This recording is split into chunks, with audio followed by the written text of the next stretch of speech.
Hello students, Tapovan group of school સંચાલિત આપણી virtual channel તપોવન science academy, જેમાં રસાયણ વિજ્ઞાન શિક્ષક યશ જરીવાલા ચેપ્ટર નંબર 3 એના કન્ટિન્યુડ લેક્ચર નંબર 5માં તમારું ફરી હાર્દિક સ્વાગત કરે છે.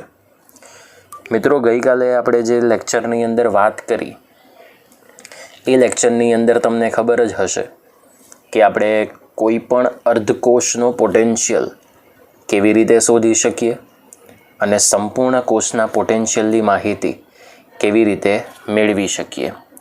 તો બેઝિકલી આજે આપણે એ બાબતો શીખવાની છે કે જો આપણે કોઈ પણ અર્ધકોષના રિડક્શન કે ઓક્સિડેશન, જો આ બેમાંથી કોઈ પણ એક પોટેન્શિયલ વિશે જો આપણે માહિતી મેળવતા હોઈએ તો આપણે એના પર આધારિત ઘણા બધા પ્રશ્નોને સોલ્વ કરી શકીએ, દાખલો ગણી શકીએ, MCQ પણ સોલ્વ કરી શકીએ. તો આવું જે હાઇડ્રોજન વિદ્યુતધ્રુવ સિવાય અન્ય વિદ્યુતધ્રુવનો ઓક્સિડેશન કે રિડક્શન બેમાંથી કોઈ પણ પોટેન્શિયલ હોય, એ પોટેન્શિયલને EMF ઇલેક્ટ્રોમોટિવ ફોર્સ તરીકે ઓળખવામાં આવે, જેનું શોર્ટ ફોર્મ છે EMF. ઓકે, તો EMF શ્રેણી વિશેની આપણે સમજૂતી મેળવવાની છે. આ શ્રેણી પર આધારિત તમને સંપૂર્ણ ચેપ્ટરનો હવે ખ્યાલ આવી જશે. એટલે જો EMF શ્રેણીના તમે પોઈન્ટ્સ નોટ ડાઉન કરી દેશો તો ડેફિનેટલી તમને કોઈ પણ દાખલો કે કોઈ પણ MCQ સોલ્વ કરવાની અંદર તકલીફ ઉત્પન્ન ન થાય, કારણ કે આ ટૉપિક જનરલી પૂછાતો તો નથી, પણ આના પર આધારિત MCQની માહિતી ઘણી બધી વાર પૂછવામાં આવે છે. તો લેટ્સ ટીચ કે આપણે કેવી રીતે EMF શ્રેણી વિશેની માહિતી મેળવી શકીએ. તો અહીંયા એવું કહ્યું છે કે જ્યારે કોઈ પણ વિદ્યુત કોષનો પોટેન્શિયલ એ હાઇડ્રોજન વાયુ વિદ્યુતધ્રુવના સંદર્ભમાં જ્યારે માપવામાં આવતો હોય તો હાઇડ્રોજન સિવાયનો જે બીજા વિદ્યુતધ્રુવનો પોટેન્શિયલ હોય એને ટૂંકમાં EMF કહેવાય. એનું ફૂલ ફોર્મ છે ઇલેક્ટ્રોમોટિવ ફોર્સ. ફૂલ ફોર્મ કયું છે વિદ્યાર્થી મિત્રો? Electromotive force. ઓકે, હવે પેમ્પલેટ તમારી પાસે રાખજો અને ફોકસ અહીંયા સ્ક્રીન ઉપર કરવાનું છે. હું જ્યારે તમને એમ કહું કે આ પેમ્પલેટની અંદર ફોકસ કરો ત્યારે ઓલરેડી તમારે એ વાતને ફોકસ કરવાની રહેશે. હવે પેમ્પલેટમાં તમે જોઈ શકો છો કે વિવિધ અર્ધકોષોના રિડક્શન પોટેન્શિયલ્સ મૂલ્ય છે, કારણ કે બધી જગ્યાએ ઇલેક્ટ્રોનનો સ્વીકાર થાય છે. તો વિવિધ પ્રમાણિત અર્ધકોષોના રિડક્શન પોટેન્શિયલના મૂલ્યોને ઉતરતા ક્રમમાં ગોઠવવાના. એટલે જેટલા પણ અલગ અલગ અર્ધકોષના જે રિડક્શન પોટેન્શિયલ મૂલ્યો છે, જો તમે એને ઉતરતા ક્રમમાં ગોઠવી દો અને ઉતરતા ક્રમમાં ગોઠવવાથી વિદ્યુત ધ્રુવોની તમને જે શ્રેણી મળે છે એ સંપૂર્ણ EMF શ્રેણી તરીકે ઓળખવામાં આવે. હવે જનરલી SI એકમ પદ્ધતિ પ્રમાણે આપણે અભ્યાસની અંદર રિડક્શન પોટેન્શિયલના મૂલ્યને મહત્ત્વ આપવાનું છે. તો તમે જોઈ શકો છો પેમ્પલેટમાં કે ફ્લોરિનનો રિડક્શન પોટેન્શિયલ સૌથી વધારે છે અને લાસ્ટ લિથિયમનો રિડક્શન પોટેન્શિયલ સૌથી ઓછો છે. બરાબર? એનો મતલબ કે ફ્લોરિનની રિડક્શન પામવાની વૃત્તિ વધારે છે, લિથિયમની રિડક્શન પામવાની વૃત્તિ ઓછી છે. તો આ શ્રેણી પર આધારિત આપણે કેટલી માહિતીઓને પ્રાપ્ત કરી શકીએ? તો એના માટે ટોટલ 5 મુદ્દાઓ તમને અહીં આપવામાં આવ્યા છે. હવે નજર માત્ર સ્ક્રીન ઉપર. આ શ્રેણીની અંદર ઓક્સિડેશન પ્રક્રિયા અનુભવવાની વૃત્તિ, ઓક્સિડેશન પ્રક્રિયા છે એટલે ઇલેક્ટ્રોન મુક્ત કરવાની વૃત્તિ, અને રિડક્શન કરતાં, કારણ કે સ્વયં ઓક્સિડેશન થાય તો બીજાનું શું કરશે? રિડક્શન. એ શ્રેણીમાં ઉપરથી નીચે જાઓ તો ઉપરની નીચેની દિશા તરફ જવાને કારણે બોલો શું થયેલું જોવા મળે છે? વધવાની વૃત્તિ થયેલી તમને જોવા મળે છે. ઓકે, ચલો આ વાત થઈ ગઈ પહેલા મુદ્દાની કે ઓક્સિડેશન પ્રક્રિયા અનુભવવાની વૃત્તિ, ઇલેક્ટ્રોન મુક્ત કરવાની વૃત્તિ અને રિડક્શન કરતા તરીકેની પ્રબળતા શ્રેણીમાં ઉપરથી નીચેની દિશા તરફ તમે જેમ જાઓ તેમ વધવાની વૃત્તિ ધરાવે છે. હવે સેકન્ડ પોઈન્ટ, આ શ્રેણીમાં રિડક્શન પ્રક્રિયા અનુભવવાની વૃત્તિ, ઇલેક્ટ્રોન સ્વીકાર કરવાની વૃત્તિ અને ઓક્સિડેશન કરતાં, કારણ કે સ્વયં રિડક્શન થાય તો અન્ય પદાર્થનું શું કરશે? ઓક્સિડેશન. તો ઓક્સિડેશન કરતાં તરીકેની પ્રબળતા નીચેથી ઉપરની દિશા તરફ જાઓ તો વધે. બરાબર? આ બીજો પોઈન્ટ.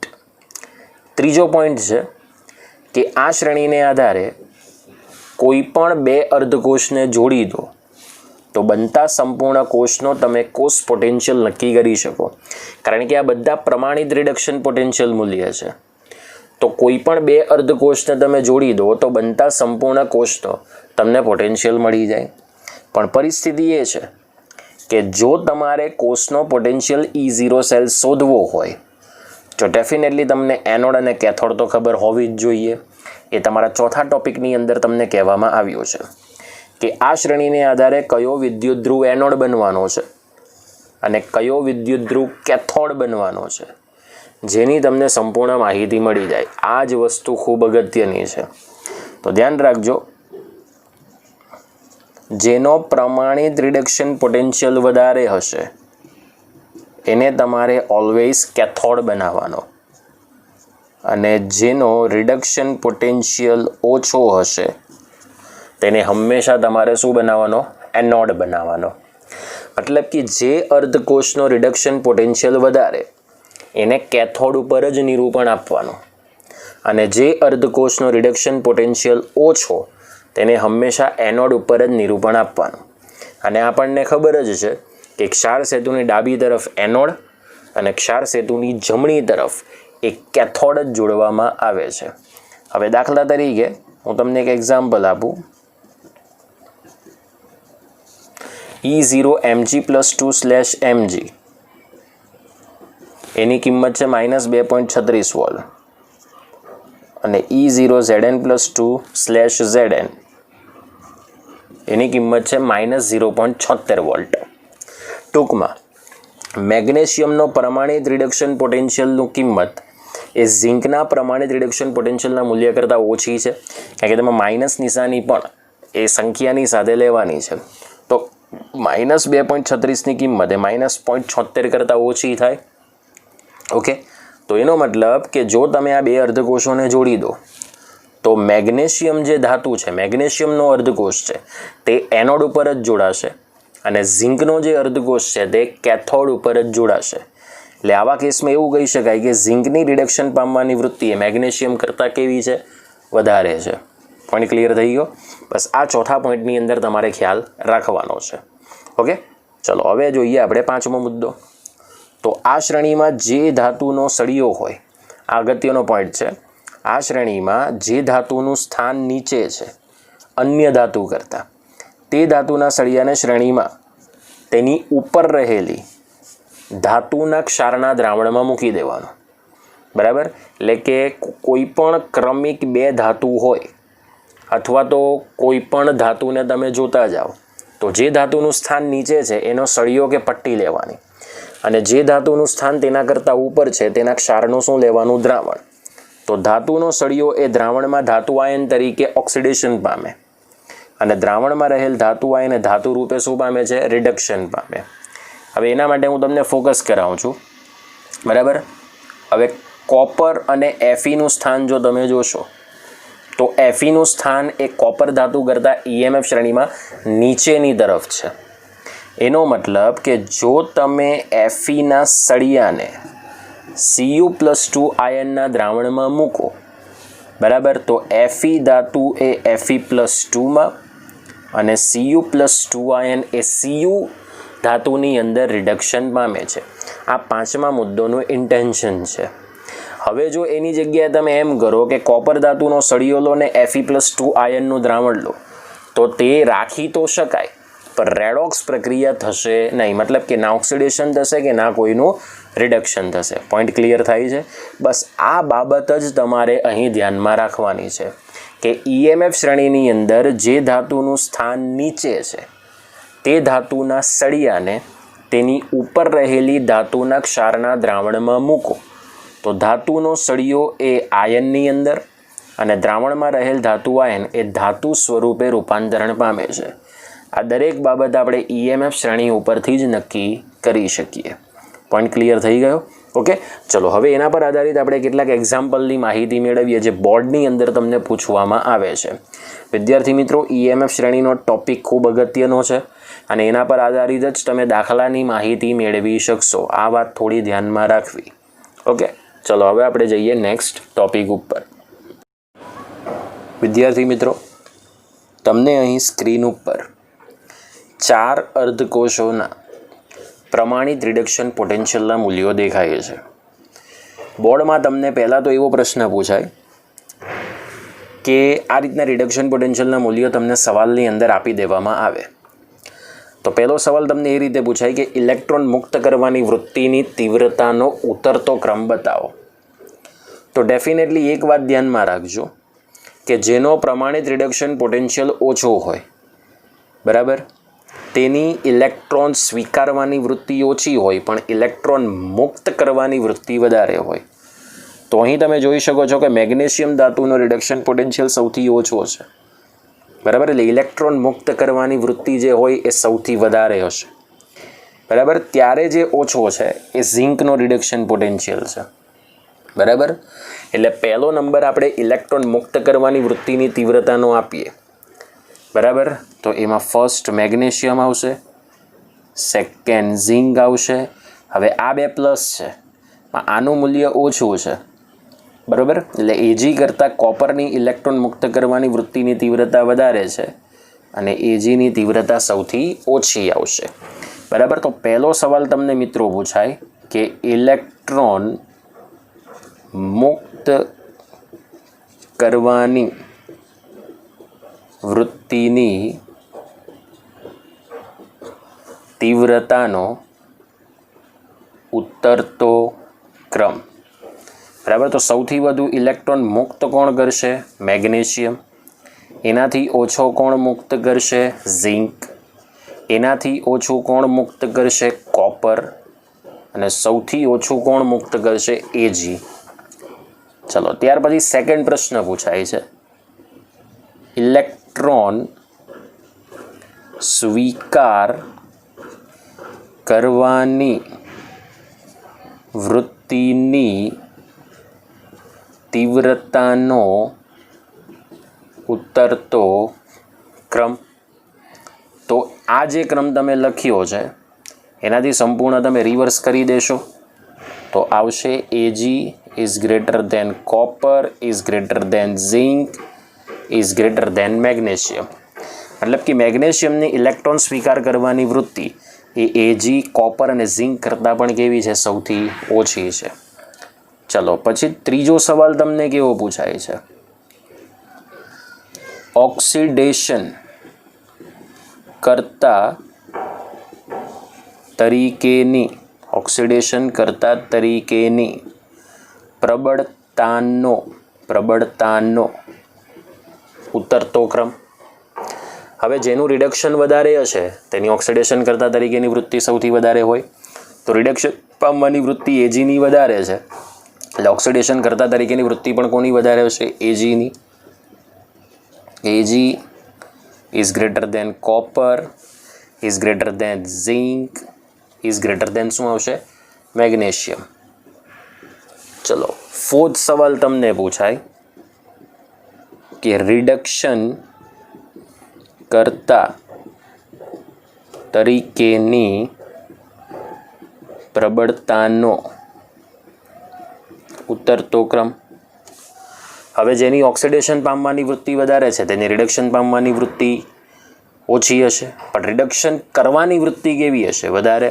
તો આ જે ક્રમ લખ્યો છે પહેલો એ જ રિડક્શન કરતા તરીકેની પ્રબળતાનો ઉતરતો ક્રમ થશે. તો magnesium is greater than zinc is greater than copper is greater than Hg.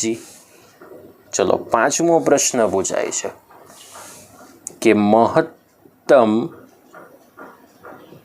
કોષ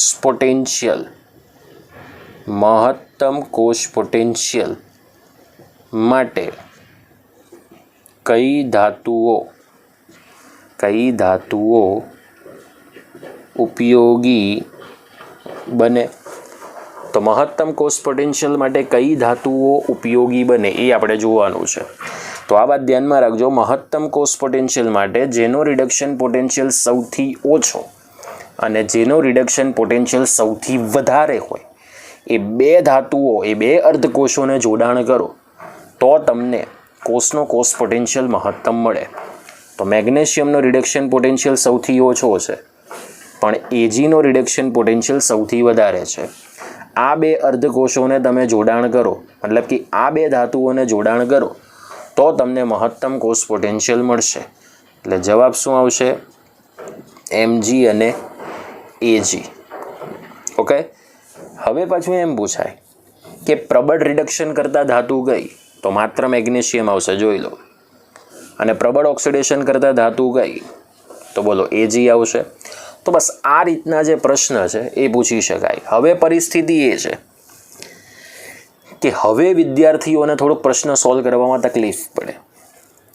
તો કઈ કઈ ધાતુઓને જોડવાથી અથવા કઈ ધાતુનો સળિયો એ કયા દ્રાવણની અંદર નાખવાથી રેડોક્સ પ્રક્રિયા થશે? તો ધ્યાન એટલું રાખજો, મેગ્નેશિયમ જે છે, મેગ્નેશિયમ એનો રિડક્શન પોટેન્શિયલ સૌથી ઓછો છે.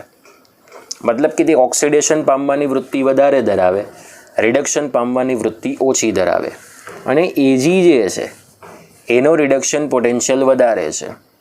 એટલે રિડક્શન પામવાની વૃત્તિ વધારે ધરાવે, ઓક્સિડેશન પામવાની વૃત્તિ ઓછી ધરાવે. એટલે ટૂંકમાં આવું કહી શકાય કે મેગ્નેશિયમ ધાતુનો જે સળિયો છે, બરાબર, મેગ્નેશિયમ ધાતુનો સળિયો, જો તમને આમ ન ખબર પડે તો હું એક ટેકનિક બતાવું છું. આને ઈએમએફ શ્રેણી પ્રમાણે તમે ગોઠવી દો તો જેનો રિડક્શન પોટેન્શિયલ વધારે હશે ઈએમએફ શ્રેણીમાં પહેલા સ્થાન પર આવશે. તો ચલો, એજીનો રિડક્શન પોટેન્શિયલ વધારે છે એટલે પ્રથમ આવે. એનાથી ઓછો કોનો છે? કોપરનો. એનાથી ઓછો કોનો છે? ઝિંકનો. અને સૌથી ઓછો કોનો છે? મેગ્નેશિયમનો. તો ઈએમએફ શ્રેણીની અંદર પહેલું સ્થાન આવશે એજીનું અને છેલ્લું સ્થાન આવશે મેગ્નેશિયમનું. આપણે અત્યારે જે 4 અર્ધકોષ લીધા છે એને ધ્યાનમાં રાખીને, પણ એકચ્યુઅલીમાં ઈએમએફ શ્રેણીની અંદર સૌથી છેલ્લું સ્થાન તો લિથિયમનું છે.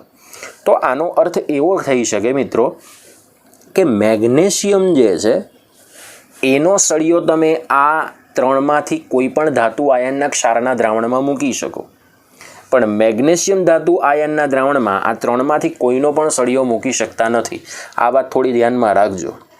એ જ પ્રમાણે એજીનો જે સળિયો હોય, એજીનો સળિયો એ તમે આ ત્રણમાંથી કોઈ પણ ધાતુ આયનના ક્ષારના દ્રાવણમાં ન મૂકી શકો, પણ આના દ્રાવણની અંદર આ ત્રણેય ધાતુના સળિયાને તમે મૂકી શકો તો જ રેડોક્સ પ્રક્રિયા થાય. આવું કેમ? કારણ કે જો તમે એજીનો સળિયો આ ત્રણ ધાતુ આયનના ક્ષારના દ્રાવણમાં મૂકશો તો રેડોક્સ પ્રક્રિયા એટલે નહીં થશે બિકોઝ E0 સેલનું મૂલ્ય ઋણ મળશે. પણ E0 સેલનું મૂલ્ય કદી પણ ઋણ મળતું નથી. અને જો ઋણ મળે તો સમજી લેવાનું કે જેને એનોડ માનવામાં આવ્યો છે તે વાસ્તવમાં કેથોડ છે, અને જેને કેથોડ માનવામાં આવ્યો છે તે વાસ્તવમાં એનોડ તરીકેની વૃત્તિ ધરાવે છે. એ જ પ્રમાણે કન્ડિશન એ જ થાય કે મેગ્નેશિયમ ધાતુના આયનમાં આ ત્રણેય ધાતુના સળિયાને મૂકો તો પણ E0 સેલ ઋણ મળે. એટલે સમજવાનું કે ત્યાં રેડોક્સ પ્રક્રિયા થઈ નથી. આ વાત એટલા માટે તમને શોર્ટકટમાં સમજાવું છું, બાકી એકચ્યુઅલી તમને પેમ્પલેટની અંદર સવાલ નંબર 14, 15 અને 16, બરાબર, એની અંદર તમને ઓલરેડી ટેકનિક આપવામાં આવી છે, એ તમે વાંચી લેજો. અને જો તમે આ ટોપિકને સ્ક્રીન ઉપર દેખાય છે એને વ્યવસ્થિત સમજશો તો જ તમને એ 14, 15 અને 16મા નંબરના પ્રશ્નના જે જવાબ છે એ તમને સમજ પડશે. ઓકે, તો બેઝિકલી મારે તમને એ જ કહેવું છે કે મેગ્નેશિયમ ધાતુનો સળિયો એ આ ત્રણેય ધાતુ આયનના ક્ષારના દ્રાવણમાં મૂકી શકો છો. એ જ રીતે Ag+ આયનના દ્રાવણની અંદર તમે આ ત્રણેય ધાતુના સળિયાને મૂકી શકો.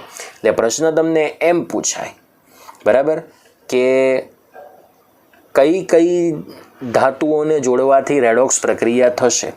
તો કોપર ધાતુનો સળિયો Ag+નું દ્રાવણ, મતલબ એ રીતે તમને પૂછાય. ઘણીવાર એવું પણ કહે કે તમને પાત્રની આકૃતિ આપી દે, બરાબર, પાત્રની આકૃતિ. હવે દાખલા તરીકે તમને એમ કહી દઈ, બરાબર, આવી રીતે આમ અહીંયા મૂકી દીધી છે પટ્ટી, અને અહીં તમને એમ કહી દઈ કે AgNO3નું દ્રાવણ, અને આ છે કોપર ધાતુની પટ્ટી. તો રેડોક્સ પ્રક્રિયા થશે? હા, થશે, કારણ કે AgNO3માં Ag+નું દ્રાવણ છે અને કોપર ધાતુની પટ્ટી છે, એટલે રેડોક્સ પ્રક્રિયા થશે. પણ ઇન કેસ જો તમને આવ્યું આપી દીધું હોય કે ઝિંક ધાતુનો સળિયો અને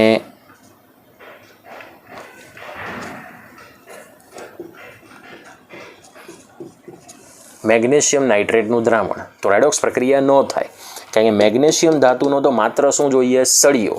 ત્યાં તમે એનું દ્રાવણ કોઈ પણ જગ્યાએ લઈ શકો ને, તો આવા કેસમાં રેડોક્સ પ્રક્રિયા નહીં રહેશે. ઘણીવાર પાત્ર આપી દે સવાલમાં અને તમને એમ કહી દે કે ચાલો રેડોક્સ પ્રક્રિયા તમે થાય છે કે નહીં એ નક્કી કરો, એટલે ABCD એવા પાત્રના નામ આપી દે, પછી તમારે જોવાનું કે કઈ જોડ બેલેન્સમાં થાય છે. તો આ બધી જ બાબતો આપણે EMF શ્રેણી ઉપરથી નક્કી કરી શકીએ છીએ. સમજાયું? તો સવાલ નંબર 14, 15 અને 16 જે તમારા પેમ્પલેટની અંદર આપ્યો છે એનો જે જવાબ છે એ તમારે જાતે વાંચવાનો છે વિદ્યાર્થી મિત્રો. આપણા ટોટલ 16 પ્રશ્ન પૂર્ણ થાય છે અને હવે આપણે જોઈશું એના પર આધારિત કેટલાક દાખલાઓની માહિતી.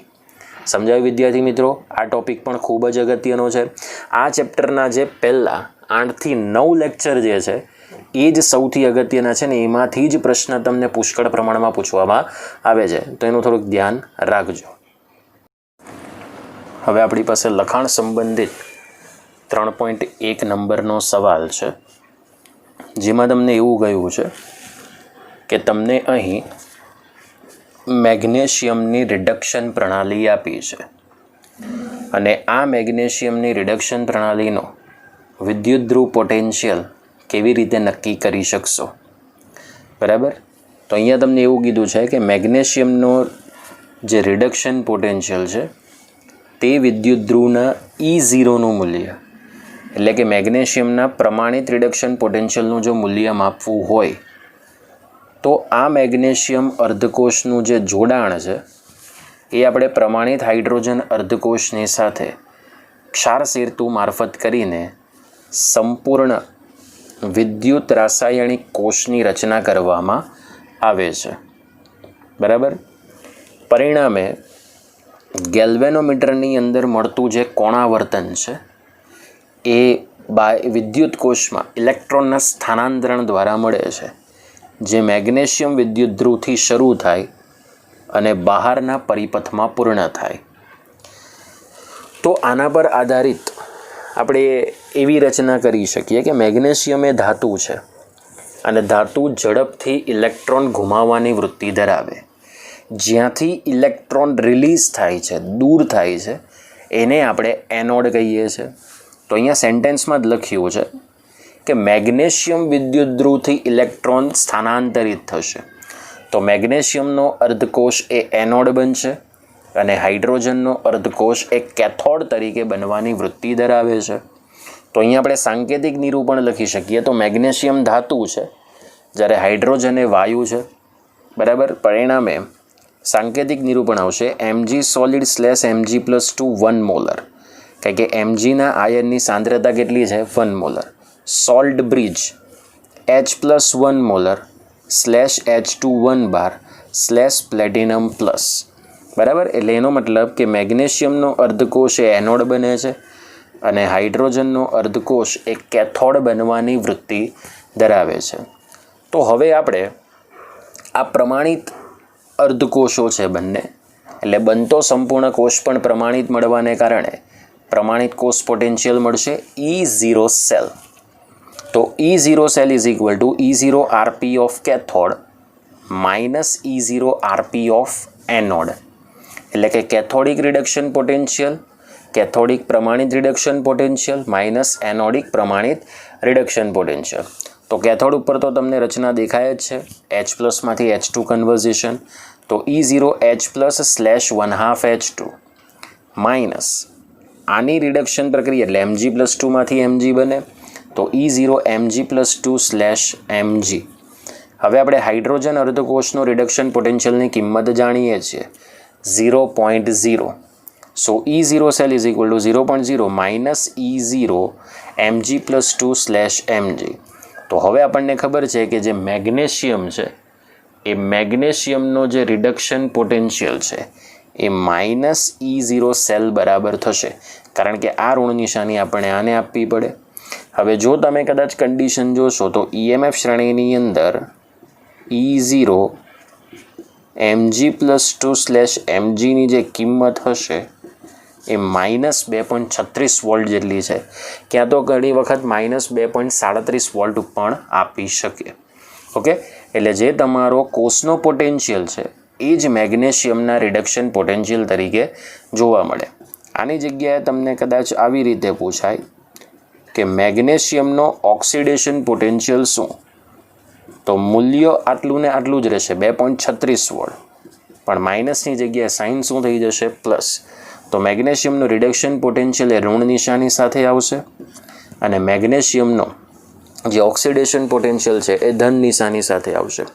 એટલે કોઈ પણ એક અર્ધકોષનો રિડક્શન અને ઓક્સિડેશન પોટેન્શિયલનું મૂલ્ય સરખું પણ ચિહ્ન પરસ્પર વિરુદ્ધ હોય છે. આ બાબત તમારે ધ્યાનમાં રાખવાની છે. તો આ તમારો લખાણ સંબંધિત પ્રશ્ન છે 3.1. હવે આપણે જઈએ નેક્સ્ટ પ્રશ્ન ઉપર. હવે આપણે લખાણ સંબંધિત 3.2 નંબરનો દાખલો જોઈએ. આપણને એવું કહ્યું છે કે ઝીંકના પાત્રમાં કોપર સલ્ફેટનું દ્રાવણ ભરી રાખી શકાય. આપણને પ્રશ્ન કર્યો છે. તો સૌથી પહેલાં તો એનો જવાબ આવશે ના. એનું કારણ એવું છે કે ઝીંકના પ્રમાણિત રિડક્શન પોટેન્શિયલનું મૂલ્ય એ કોપરના પ્રમાણિત રિડક્શન પોટેન્શિયલના મૂલ્ય કરતાં ઓછું છે. જો તમે EMF શ્રેણીની મૂલ્યોની માહિતી મેળવશો તો EMF શ્રેણીના મૂલ્ય ઉપરથી તમે જોશો કે ઝીંકના પ્રમાણિત રિડક્શન પોટેન્શિયલનું મૂલ્ય એ કોપરના પ્રમાણિત રિડક્શન પોટેન્શિયલના મૂલ્ય કરતાં ઓછું છે. જે હું તમને અહીં લખીને આપી દઉં છું. ઝીંકના પ્રમાણિત રિડક્શન પોટેન્શિયલનું મૂલ્ય એ -0.76 વોલ્ટ છે અને જે કોપર છે એ કોપરના પ્રમાણિત રિડક્શન પોટેન્શિયલનું મૂલ્ય એ +0.34 વોલ્ટ છે.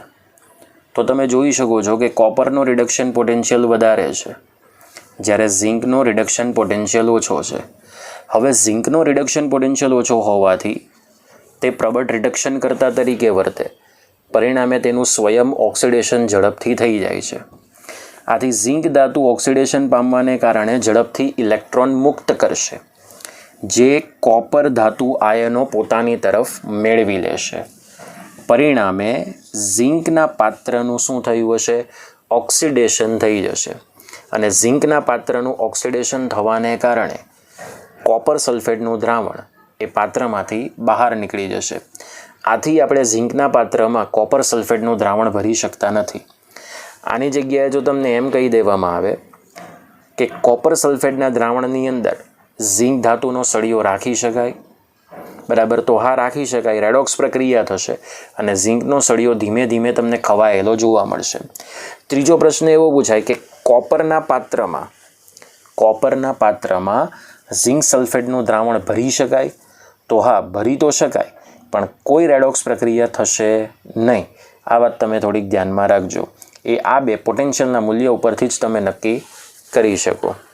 હવે લખાણ સંબંધિત 3.3 નંબરનો જે દાખલો છે એ MCQ રિલેટેડ છે. તમને એવું કહ્યું છે કે પ્રમાણિત વિદ્યુતધ્રુવ પોટેન્શિયલ કોષ્ટકનો, એટલે કે જે આપણી EMF શ્રેણીનું કોષ્ટક છે, એનો ઉપયોગ કરીને એવા 3 પદાર્થો સૂચવો કે જે યોગ્ય પરિસ્થિતિની અંદર ફેરસ આયનનું ઓક્સિડેશન કરી શકે. હવે ફેરસ આયન એટલે Fe+2 અને Fe+2 આયનનું ઓક્સિડેશન હંમેશા તેના ફેરિક આયનમાં થાય Fe+3. તો તમને અહીં એની ઓક્સિડેશન પ્રક્રિયા ઓલરેડી સૂચવી જ દીધી છે કે Fe+2 aqueous gives Fe+3 aqueous plus electron minus, અને આનો જે ઓક્સિડેશન પોટેન્શિયલ મૂલ્ય છે એ છે -0.77 વોલ્ટ. સોરી, અહીંયા પ્લસ મૂલ્ય આવશે. E0 ઓક્સિડેશન આનું મૂલ્ય છે +0.77 વોલ્ટ. ઓકે, હવે આપણે ઓલરેડી 3 અધાતુઓ તો જે છે, મતલબ કે Fe+2નું Fe+3માં ઓક્સિડેશન કરવા માટે 3 અધાતુનો આપણે ઉપયોગ કરી શકીએ છીએ. Cl2 ગેસિયસ, Br2 ગેસિયસ અને I2 ગેસિયસ. અને આના જેવા પણ કેટલાક અન્ય ઘટકો હોઈ શકે. ચલો હવે આપણે થોડુંક ફોકસ કરીએ કે શું EMF શ્રેણીની અંદર આ પ્રકારની માહિતી આપી છે, તો એને આપણે ફોકસ કરીએ. બરાબર, તો જુઓ, તમને EMF શ્રેણીની અંદર આ રીતની માહિતી તમને આપવામાં આવી છે.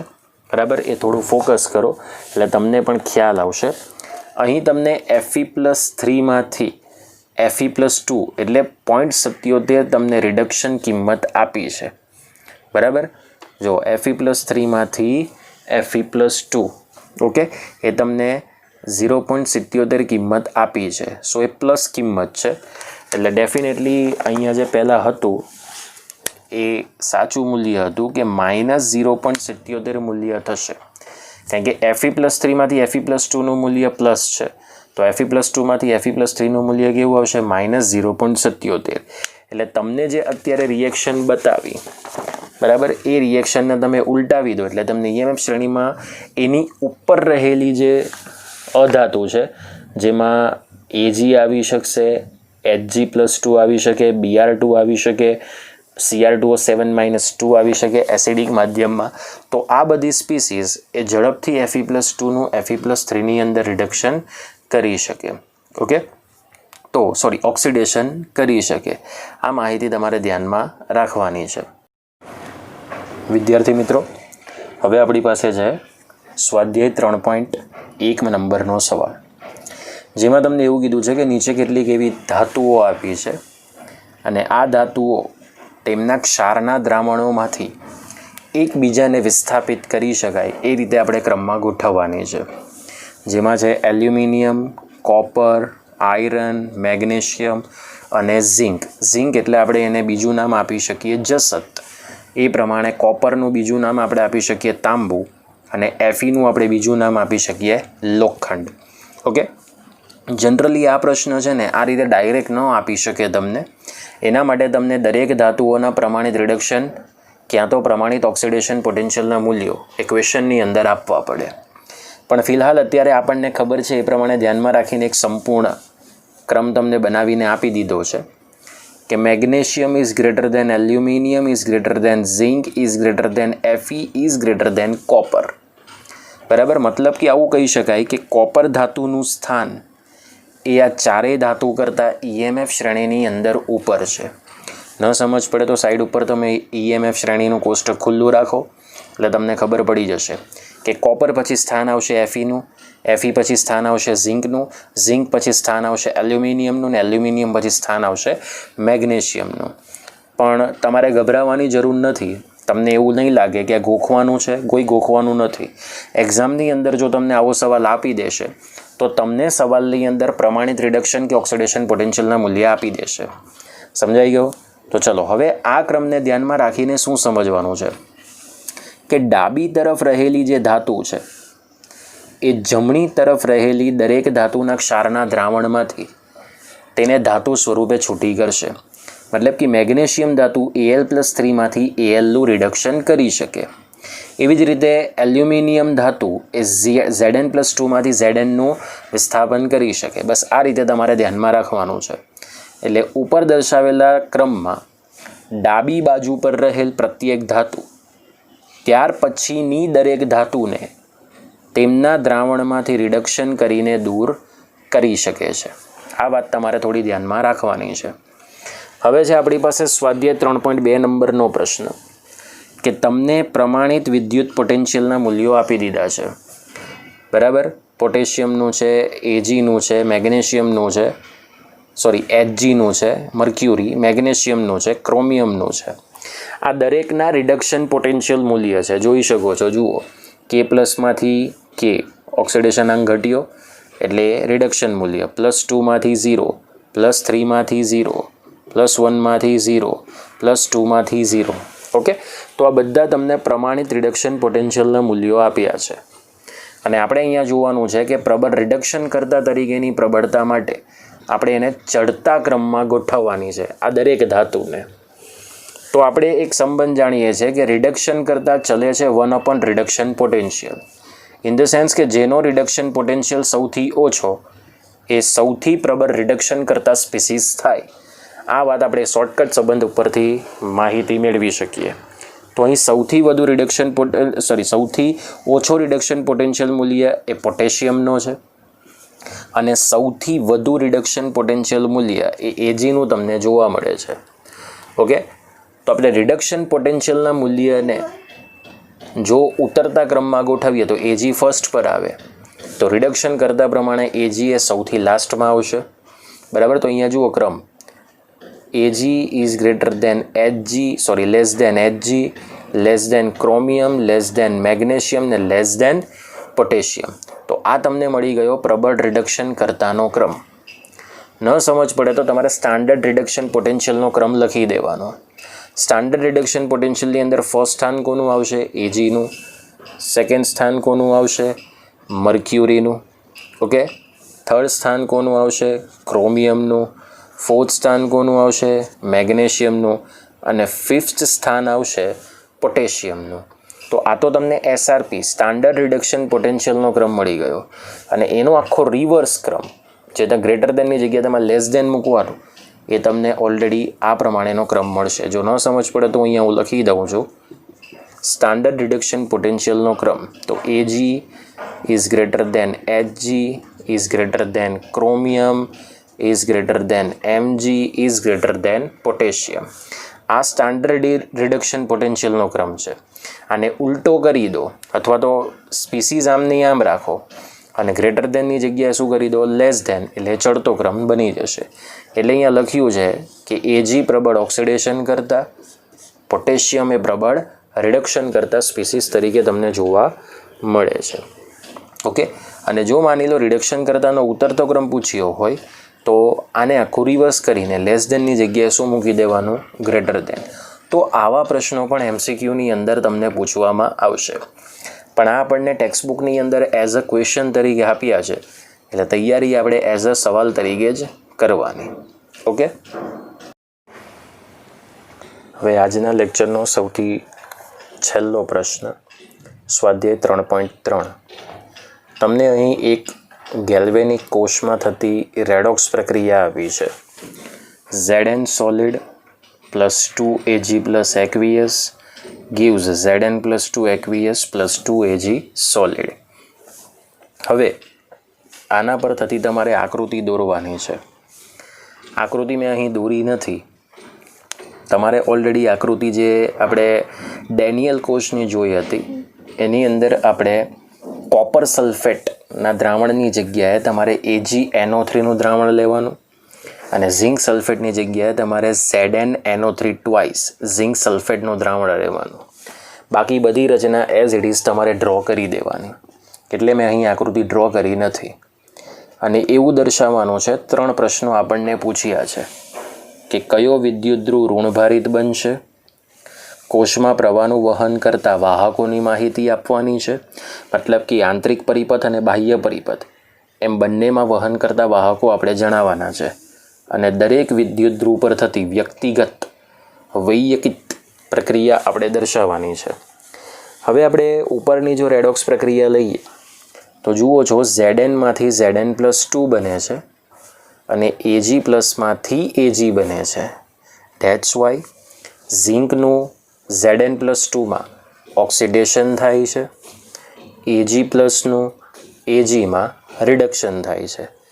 એનો મતલબ કે ઝિંકના અર્ધકોષની માહિતી એ ડાબી તરફ આવશે અને Agના અર્ધકોષની માહિતી એ જમણી તરફ આવશે. તો માઇનસ એટલે કે એનોડ લખાશે. Zn solid / Zn+2 aqueous salt bridge Ag+ aqueous / Ag solid. બરાબર. એટલે આ કેથોડ છે અને અહીં કોણ છે? એનોડ છે. Minus plus. હવે તમને પહેલો પ્રશ્ન એવો પૂછ્યો છે કે કયો વિદ્યુત ધ્રુવ એ ઋણભારિત બનશે. બરાબર. તો અહીંયા તમે જોઈ શકો છો કે ઝિંકનો વિદ્યુત ધ્રુવ એ ઋણભારિત છે. અહીંયા લખી દીધો આપણે પ્રશ્ન. અને તે એનોડ તરીકે એટલે કે ઓક્સિડેશન પામવાની વૃત્તિ ધરાવે છે. હવે જે એનોડ હોય ત્યાંથી જ ઇલેક્ટ્રોન મુક્ત થાય અને કેથોડ તરફ પહોંચશે. બરાબર. તો કોષના બાહ્ય પરિપથમાં ઇલેક્ટ્રોન દ્વારા વિદ્યુતનું વહન થશે જે એનોડથી કેથોડ તરફ થાય છે, અને આંતરિક પરિપથમાં ક્ષાર સેતુ મારફત ઋણ આયન NO3-1નું વહન એ કેથોડથી એનોડ તરફ થશે. તો ઇલેક્ટ્રોનનું વહન ઝિંકથી Ag એટલે કે એનોડથી કેથોડ તરફ થાય છે, અને ક્ષાર સેતુ દ્વારા ઋણ આયન NO3-1નું વહન થાય Ag થી ઝિંક એટલે કેથોડથી એનોડ તરફ થશે. એ તમે આકૃતિ દોરેલી હશે એટલે તમને ખ્યાલ આવી જશે. હવે વ્યક્તિગત પ્રક્રિયા લખવાની છે, એટલે એનોડ અને કેથોડ પર થતી રિએક્શન લખવાની. તો એનોડ પર ઝિંકનું શું થાય છે? ઓક્સિડેશન Zn+2માં. તો Zn solid gives Zn+2 aqueous +2 electron minus. અહીં ઇલેક્ટ્રોન મુક્ત થશે અને કેથોડ ઉપર આ Ag+ આના મેળવેલા 2 ઇલેક્ટ્રોન સ્વીકારીને Agમાં રિડક્શન પામશે. સો આને 2 ઇલેક્ટ્રોન સ્વીકારી લીધા. સો 2Ag+ aqueous +2 electron minus gives 2Ag solid. Okay, તો આ થઈ ગઈ એનોડ અને કેથોડ પર થતી વ્યક્તિગત પ્રક્રિયા. ઓકે, તો મિત્રો આજનો લેક્ચર આપણો અહીં પૂર્ણ થાય છે. આજે જે આપણે થિયરી ચાલી, જે દાખલા ચાલ્યા એ તમારે નોટબુકમાં લખવાના છે. ઓકે, અને આના દાખલા ખૂબ અગત્યના છે, પ્રશ્નો પણ અગત્યના છે. એટલે થોડું ચેપ્ટર જેમ ચાલે એમ તમે રોજે રોજનું રીડ કરતા રહેજો. ઓકે, હવે મળીએ આપણે નેક્સ્ટ લેક્ચરમાં. જય હિન્દ, જય ભારત.